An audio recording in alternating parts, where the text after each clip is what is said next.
How election look? You know, Saturday in the day, man. When we see crowd of PMP, and we see crowd of Labour, right? You look like PMP will take back in schools. Nickel Addy with a question for everyone. Wait for it. Yo, people, I'm asking that question. I look approachable. Like, if you see me on the road, you would have fought to me. Heal me and them things. Yo, Kartel two little boy them for low music at blood clot loan. Music is not fun of you. Me see the man them a work a stage show, dog. That's one of the laziest performances one me ever seen in the history of all of the fucking dancehall. Mr. Viewers, I can't ignore it no longer, and it's currently the hot topic on the lips of many dancehall fans. It's about the king of dancehall, not Beenie Man the past king of dancehall, but the current king of dancehall, Vybz Kartel, the world boss of the Gaza nation. It's about his two sons, Little Vybz and Little Addy. Viewers, the masses are saying they have absolutely no talent, or their singing talent is seriously lacking the substance. Some even went as far as to say they're piggybacking off their father's fame and popularity, and that they're lazy. And honestly speaking, I saw clips of them on stage, and for me it was hard to watch. Their performance was boring, with absolutely no punchline, flow nor lyrics. To me, they're a total embarrassment. Yo, Kartel two little boy them for low music at blood clot loan. Music is not fun of you. Me see the man them a work a stage show, dog. That's one of the laziest performances one me ever seen in the history of all of the fucking dancehall. All them mother did that, dog. All the man them mother did that, and the man them mother record the crowd. Imagine your son there on stage a perform and you record the crowd. All Mad Sus did that to blood clot. Mad Sus look surprised.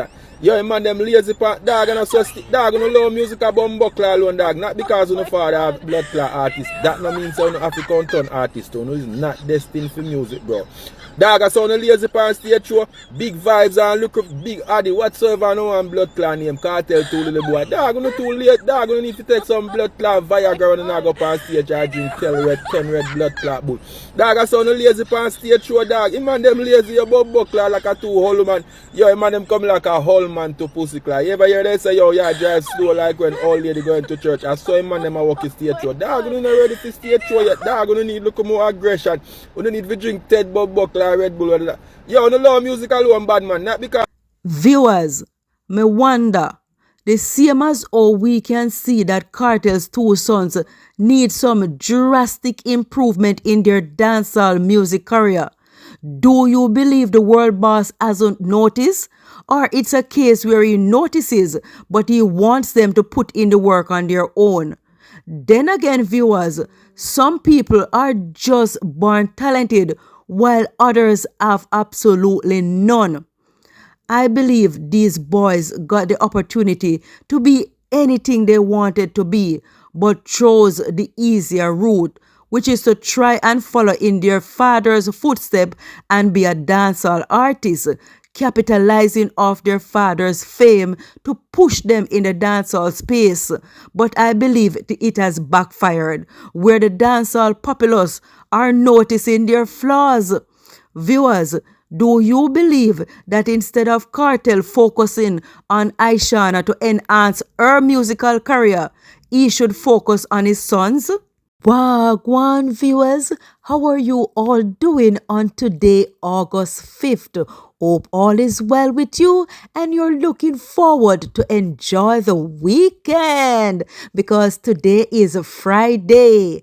Hope all is well with you and you have had a blessed and productive week. This is Meko Chat channel, and as always, give this video a like and subscribe to the channel if you haven't done so, and feel free to leave your opinion in the comment section below.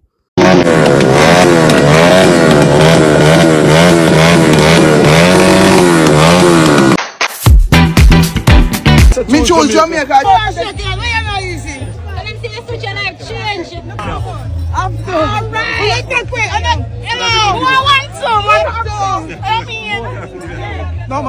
Viewers, The parliament has officially dissolved, and both leaders of the PNP and JLP are poised for an intense showdown.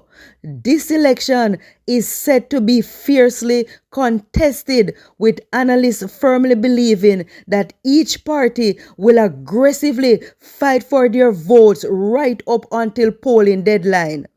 Unfortunately for the PNP, as it stands now, the political analysts are saying the momentum is for the JLP, which can only change on the ground on election day. Viewers, several factors suggest the momentum is with the Jamaica Labour Party, and that is a significant number of PNP supporters seen changing their political allegiance to the JLP, not only at the common supporter level, but at the representation level, where they have represented the PNP in the past.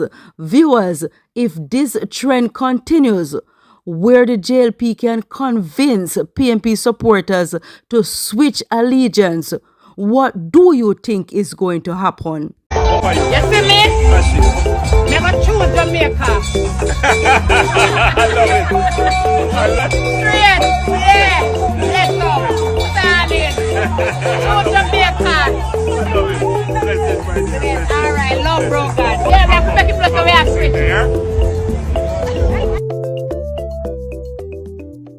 Viewers, I believe the PNP is putting in the effort to try and convince the Jamaican electorate that they are the party that will give better governance of the country and take the country to a first world status, which they have outlined in their manifesto. But again, that fell flat, with critiques saying it was hastened in an attempt to counteract the JLP achievement handbook, and there is no outline of how they would financially back up this manifesto.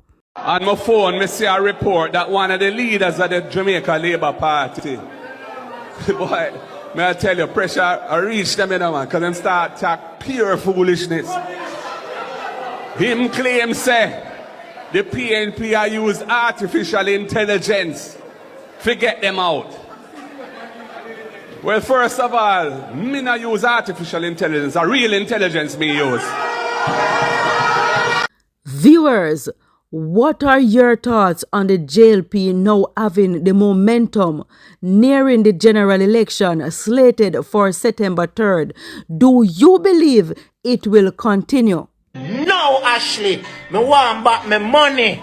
When me spend on a big la picnic where you tell me see a me, where DNA tell me see a me.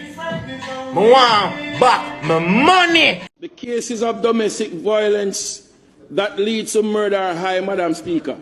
According to Dr. Herbert Gill, doing a study conduct here in Jamaica, one of the causes of domestic violence stems from paternal issues. Madam Speaker, as a legislator, I will be moving a motion for the DNA paternity test to be done at the birth of the child in order to determine fatherhood of that said child. This, Madam Speaker, I believe will stem majority of the domestic violence in our society.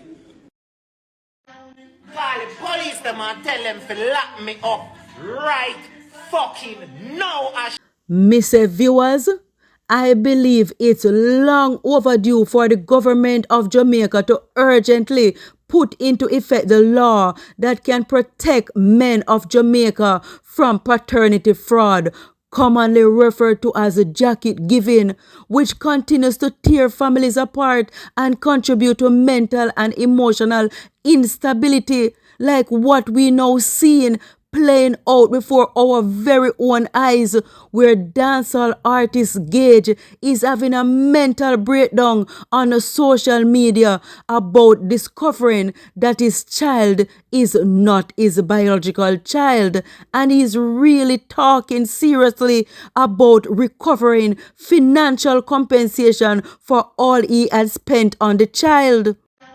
Call the police them and tell them to lock me up right fucking now, Ashley. Me want back my money. When me spend on the blood clot picnic where you tell me see a fi me, where DNA tell me see a no fi me. Me want back my money. Else tell the police them fi lock me up now. Right now. Me want back my money. You hear me? I tell me want back my money, Ashley. Now. Me want back my money. Me want back my blood clot money. Now, Ashley. Me want back my money. When me spend on the blood clot picnic where you tell me see a fi me, where DNA tell me see a no fi me. Me want back my money. Viewers, perhaps many men do not know, but in cases where men found out that the child they have been raising from birth is not their biological child and want back financial compensation, they have to provide the proof that they were financially taking care of the child, and the only proof is receipts. And in many cases, receipts are taken for granted, discarded, and on the other hand, when a child is born, the expected father automatically presume the child is his. So storing receipts is the furthest thing from his mind. And in some cases, the man either continues to take care of the child or perhaps just walk away without any drama. But for Gage, that don't seem to be happening anytime soon.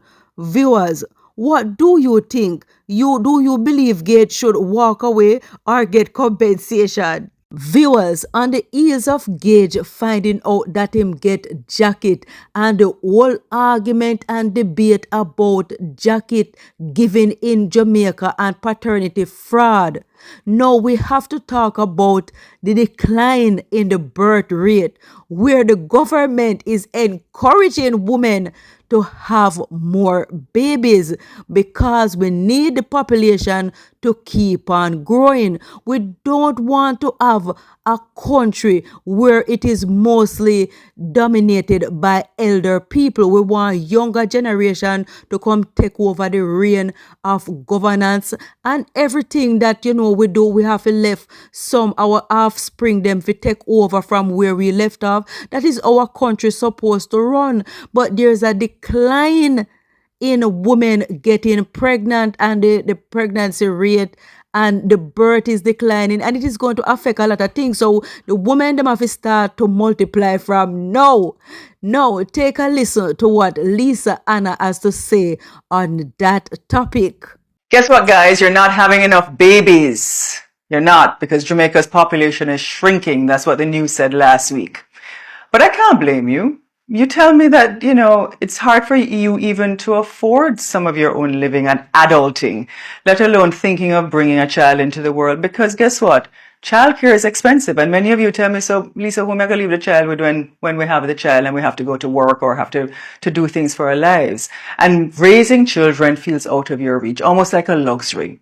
So yeah, the news broke last week that our population is shrinking and our birth rate is now just 1.3%. In other words, far below the 2.1 children per woman needed to keep a country's population steady and to have a productive workforce in years to come. So yeah, it's about the metrics. So childcare and affordable childcare and the care economy has always occupied my mind. I've written several articles on this with solutions. And why it has is because from I was a young girl, I would always see 4- and 5-year-olds walking alone to school. I looked at the pedestrian attendants escorting them. I always would ask, who is taking care of our housekeeper's children when she's taking care of me? I think of parents who are raising children with disabilities, navigating a system that offers very little support. So we know that, over 40% of Jamaican families are single parent households. Most of them are headed by low income women. Without affordable childcare, many of those women can't work or study or even improve their lives. And I've met so many of them in my lifetime, women who come to me as a member of parliament just to ask for some chickens to raise or some cabbage seed or whatever it is to grow a cash crop or to ask for a welfare grant to sell, to offer things to send their children back to school and to stay home because they don't have anybody to leave the children with. So yeah, we've made progress for children in state care, and I was a part of that as Minister of Youth and Culture. But as a country, and this is successive administrations, we've done very little to create regulated, affordable childcare for all families in this country, especially low-income families. And the result is that parents are hustling, not because them did want born for turn hustler. Nobody wants to hustle their entire lives, but they have to stay present for their children, whether they sell as a vendor near to school or they are a small farmer and just planting very small subsistence crops.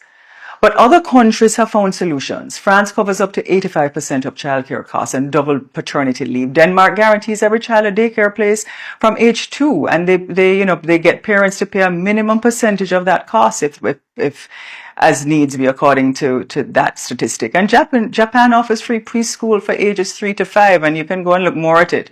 So I can hear most of you saying, but Lisa, those are wealthy countries. Jamaica can't afford that. And you'd be right. We're not Denmark. We're not France.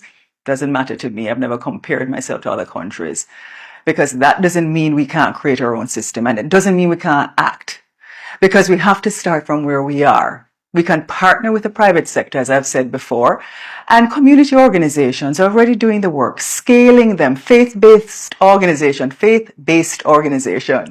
with, some targeted funding. You know what? We can even give tax incentives to companies, corporations to create on-site childcare or even support community childcare centers. We have all of these community centers in communities that are controlled by municipal corporations with boards. I won't get into that, but you can use them. And we can also integrate early childhood and care into schools, health centers, and community hubs, starting with families most in need.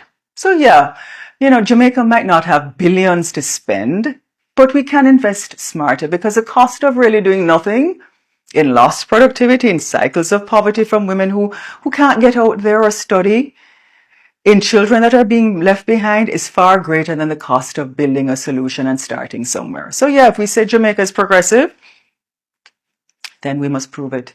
This is not just about having more babies.